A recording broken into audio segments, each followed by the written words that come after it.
Hey, guys. So what I'm going to do is I'm going to get this thing started, and then I'm out of here. So if you guys have any questions for me, you can ask me first. And then Robbie's right behind us. He'll be here. And we'll get the rest of the guys here. The attendance tonight was 11,482. The gate was $735,317.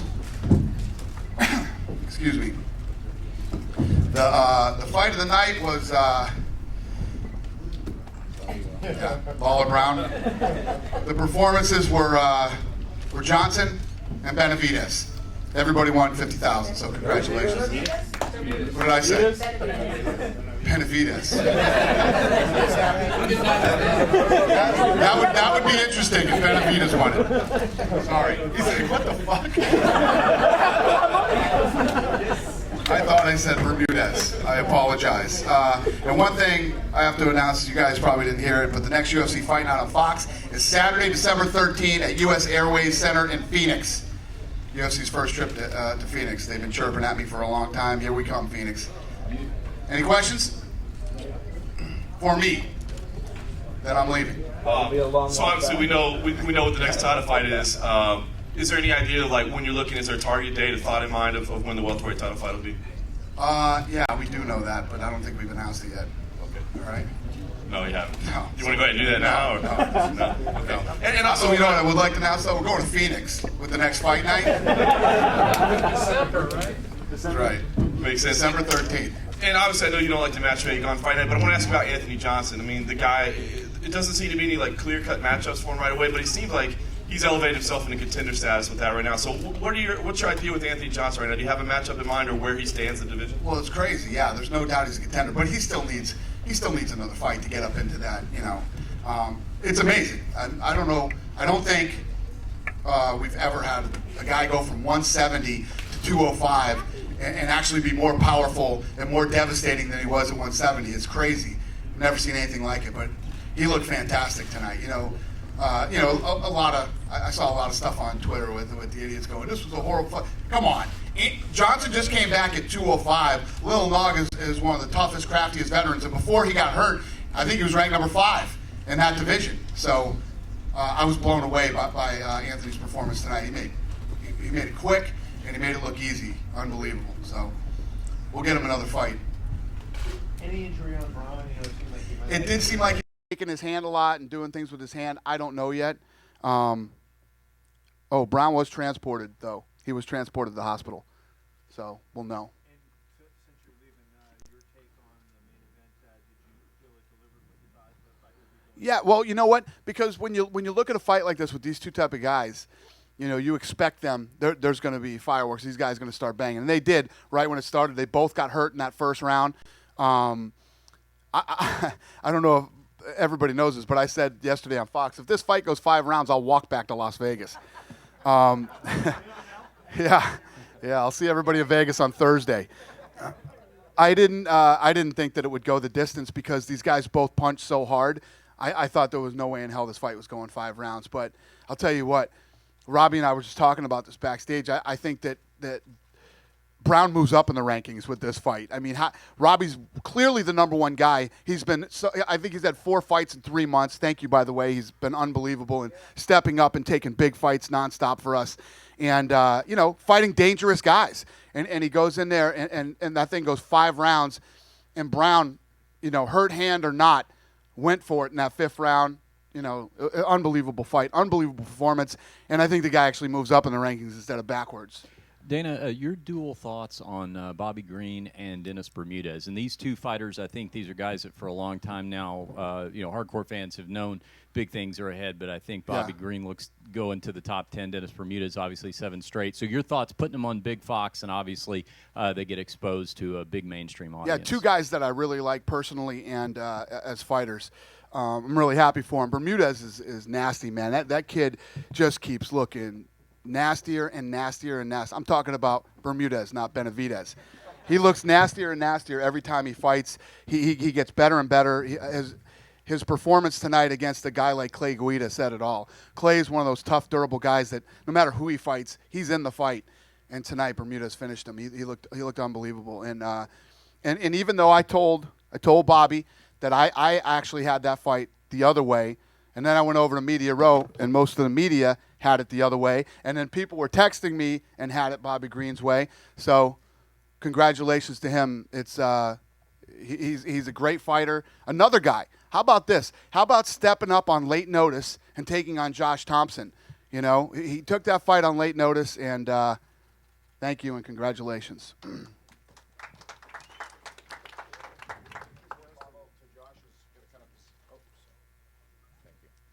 Josh's position here. I mean, you said that you had it the other way, but what do you think this? I'm not a judge. Nobody gives a shit what I think. So, No, I mean, in terms of what's next for Josh, right? yeah, I don't know. I mean, that's a decision he needs to make, and you know, obviously he's still one of the best guys in the world. It was a very, very close fight, and again, even though whatever my opinion is on this, it's just one of those things that I always say. If you leave it in the hands of the judges, you're crazy. I can't remember what fight happened. That one of the it was the Crookshank fight. One of the judges had that fight 30-27. Crookshank dropped him in the first round. How does he lose that round?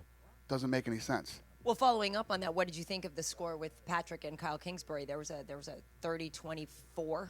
It was a 30-24. Yeah, yeah. How about that? No, that was. How about I was like, you'll never fucking see that again. A 30-24. Somebody will have to die for a 30-24, right? It's crazy. I know. That's what's scary, though, when you go into these fights, especially a big fight with so much on the line, you know, for Bobby and Josh. You got number 3 versus number 13. You got to go in there and you got to win, man. You got to go in there and finish fights. Since you're leaving, what's the status on Gina Carano? It's complicated. It's complicated. Status update right there. I'm positive. I'm very positive about it, but it's complicated. Yeah. Still working on it. Because of scheduling or because of the? Huh? I'm still working on it. That's all I can say. I don't know. I'm working on it. It's complicated. Any other questions for me?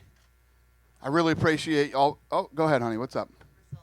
Brazil. Yeah, like they announced this week, the UFC Brazil, that they're gonna hold four more shows until the end of the year and one title bout. Is this Chad against Aldo? Because Aldo is the only champ that doesn't have a match. Did we announce that? You announced that the Brazil is gonna hold a show and a belt. You know. Did we announce the fight? No, not the fight, but like a title belt. All right, I'll throw So you I'm guys one asking tonight. like, That's the math. fight. That's the fight. Yeah, I'm probably gonna get murdered for this. Brazil's gonna call up screaming and yelling at me that I blew their big whatever. So there you go. I gave you something tonight before I left. I'm walking back to Vegas. Thank you guys for traveling here. The people that did, I appreciate it. All right, guys. Thank you so much. Great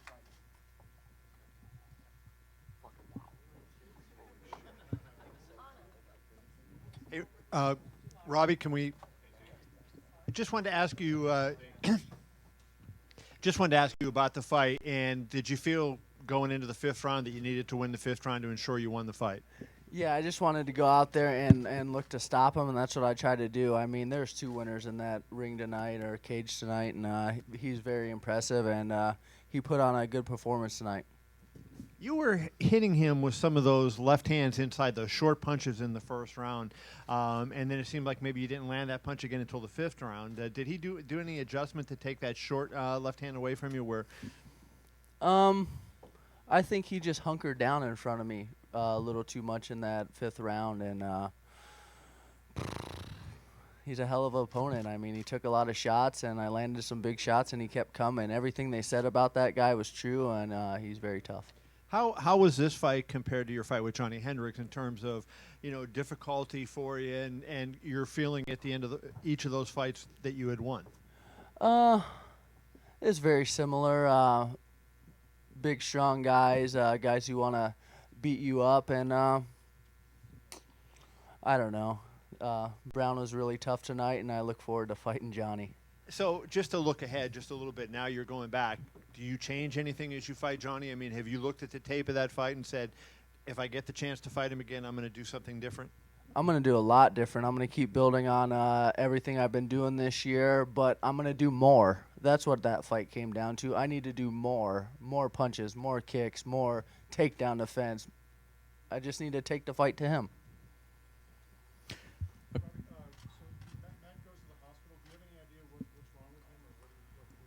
No, I have no idea. I am not a doctor.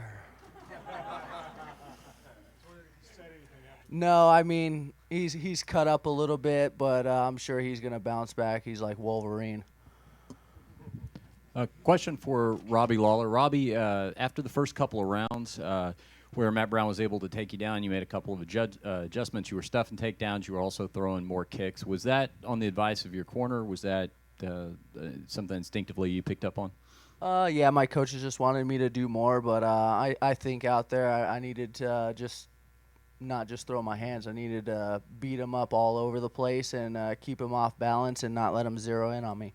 Did you feel like it looked like he was shaking his hand out in the fifth round? After that, it really didn't seem like he I threw his saw right it, but again. I didn't care what he was doing. So, I mean, that could have been posturing. He could have hurt it, but I don't really pay much attention to those things. I'm just going out there trying to beat him up. Question for Dennis Bermudez. Dennis, 7 straight now. Your winning streak in the division, second only to Jose Aldo, and on the big stage of Fox. Looking forward, are you expecting, not only a top 10 opponent, but even possibly a top 5? Realistically, I would like a title shot. I got a lot of wins. I've been finishing guys. I'm excited to fight. I'm an excited fighter. But, I mean, whoever they give me, though. Question for Bobby Green. Bobby, obviously taking advantage of an opportunity here, taking the fight on short notice, but I think this probably vaults you into top 10 consideration. Nick Diaz just re-signed with the organization. If Nate Diaz were to end his holdout, what about a fight with Nate Diaz? Bro, I'm always in for any fight, like taking Josh on 12 days notice, proves that I'm here for I'm here for the fans, here to put on a good show. And it's kind of hard to put on a great fight with a guy when you don't really have time to prepare for him. So if Nate comes down the line, that's great, I just go on whoever they put in front of me. I don't pick or choose these guys. I've never had the time to say no, this guy or that guy. Whoever God puts in front of me, it was meant to be. I've got a question for Rumble down here in the front. A lot of people expected you to beat Little Nog. Did you expect to get it done that quickly? No. He's, when you face a guy like Nogueira, you kind of think like, okay, this is about to be a battle because the last name Nogueira stands out and it means a lot. Those guys fight with a lot of pride. But I knew I had to finish him or hurt him really bad where the judges or anybody didn't have any second guesses and think that he won. So I'm glad it ended that way. And I don't know who you would like next. I mean, I know you actually. Everybody. Everybody. And a question for you, Patrick. We kind of talked about this a little bit in the hallway there, but do you feel a sense of now I told you so to some fans who kind of dismissed you? I mean, pretty much everybody already has lost to DC, and you're one of the guys who did. But now, do you feel like, listen, I told you I'm actually a fighter? To feel like a sense of proving anything to the doubters? Yeah, I mean, I think I'm in a unique situation. I'm growing up in the octagon. Doesn't sound right because I'm 33 years old, but I've had I have very little experience, and what I have is from the UFC, and my goal when I go out there is just to keep getting better every single time. And I think last fight, my coaches and trainers said you showed about 30% of what you can do, and this time they said, yeah, I think you're about 50%. So I'm happy. As long as I'm improving, I'm happy. And Dennis, I know you and Patrick were living together before this fight, so feels good, I'm sure, for both of you to get the wins tonight. How do you think he did?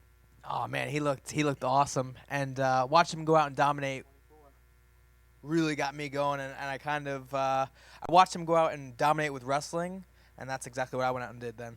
Yeah. Congrats. Question for George Masvidal. Hey, can you take us through the knockdown, how you persevered and got back in the fight? It was like jumping in the cold shower and it woke me right up. The replay looked like you might have been out on the way down. Nah, that was just for cameras and stuff. That's just to get everybody pumped. I was trying to get that fight of the night, but whatever. My boy Robbie got it, man. How do you feel about your performance? I did all right. I give it like a C or something like that, man. But I just want to get back in there. I know Cerrone need to fight in September, so hopefully they could book me for that, Robbie, Where's this new charisma kind of coming from for you?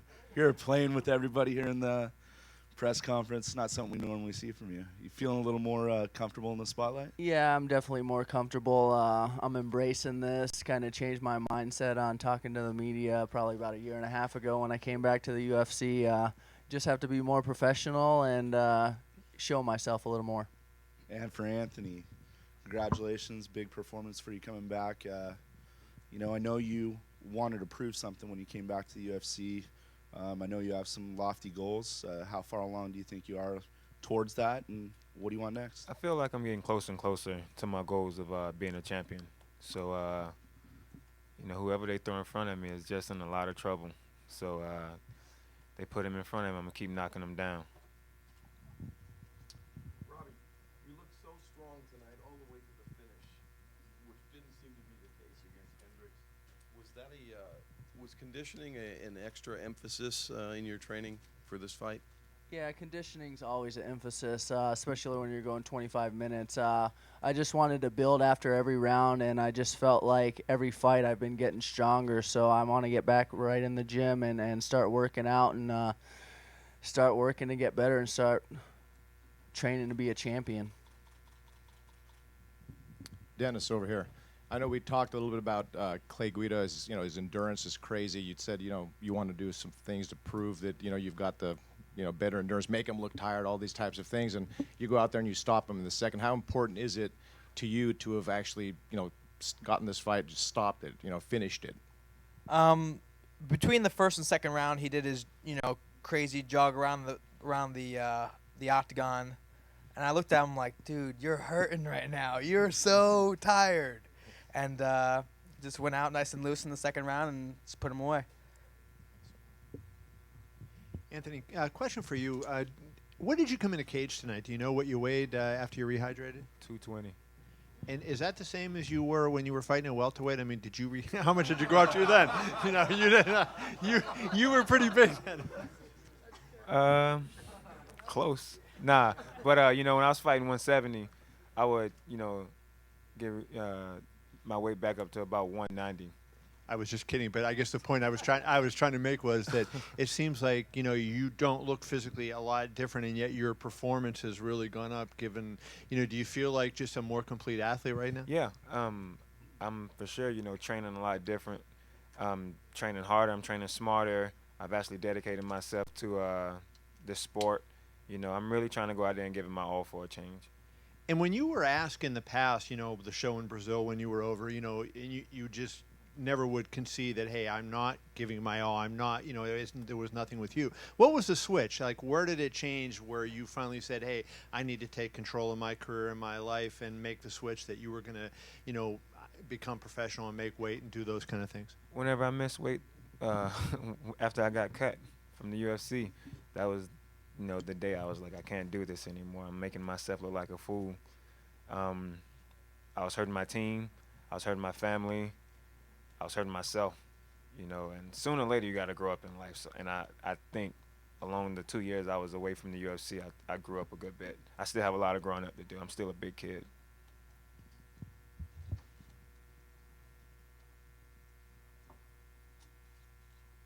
Questions? Is that it? Any more questions? Can we go home now? Any more questions? Rich. Jorge, question for Jorge Masvidal. It looked like you and Darren Cruikshank were having quite a conversation there at one point in the cage. Can you talk about was there anything being discussed? Were you talking in his ear at the end? At some point in the fight. Oh, during the fight? Yeah, during the fight. Yeah. I don't remember what I said, but I won't repeat anything because there's kids here, so I just Is that something you're known to do from time to time? Talk to an opponent? It's nothing personal. If I could get inside somebody's head, why not? You know what I'm saying? If I can make them throw a little harder or just, make them come at me a little harder, why not, Robbie, I have a question for you. you've fought so much more frequently now. Your name is obviously becoming much bigger. How has that been for you in terms of your training? I know you did some work with Tyron Woodley, and I'm just curious, the pace, the frequency now, has that been a beneficial thing for you, or has there been any struggle to that? No, it's been a benefit. I trained smart. I listened to my body. I didn't keep pushing really hard because right when I came into the fight with Ellenberger, I was already in shape. So I didn't have to look to lose weight, look to get in shape. I just was looking to fine tune and taking smaller steps. And so when you're training like that, you train smart, you hit it hard, and then you rest a little bit and work on technique. So I didn't really plateau. I was able to build just by being smart. My coaches down at Top Team were really smart about pushing me for this camp and my camp before that. And my training partners are amazing. They help me out. I feel like I fought Matt Brown a million times already just from all the training I did. But, there's always that sense of there's a little injury here, a little one there, and you're going into a fight with something wrong. So have you been able to avoid that, or have you actually had a couple of bangs up that, now you'll have some time to heal before fighting Johnny? Yeah, I mean, everyone up here is probably banged up. You just kind of figure it out, work around it, and don't let it slow you down unless it's really serious. Just listen to your body and don't push too hard sometimes. Thanks. This question is for Bobby. Basically, how much was this win important to you after everything that you've been through in your personal life recently? For those who don't know, my brother was killed. 4 family members shot all at once. This was very big, and this is the only reason I actually took the fight, is to give my brother that honor, to put him on front stage and say that he was a good kid. He was a great guy. He was my closest soldier to me. He was my baby brother. When I go home, he was the first person I was going to see. And it's been very hard to deal with it and to deal with that pain. And I haven't had time to really sit back and think about it. I think I'm going to go visit his grave and really express my hurt now. But I've been so busy and so occupied because I only took the fight on 12 days' notice that you don't have time to do all these different things, So just really now I'm going to take my time to really cry for my brother. I didn't really get the time to share that. Thank you. Thank you. And for Masvidal, I was curious why you wanted to get a shot at Cerrone. Is there anything in particular that seems to be under your skin a little bit? No, it's nothing personal. I just I need money and he needs a fight, so why not? I'm injury free, so I'm ready to go September. I know he needs an opponent still, so. Thank you. Any last questions? All right, thanks everybody. Thank you, everyone.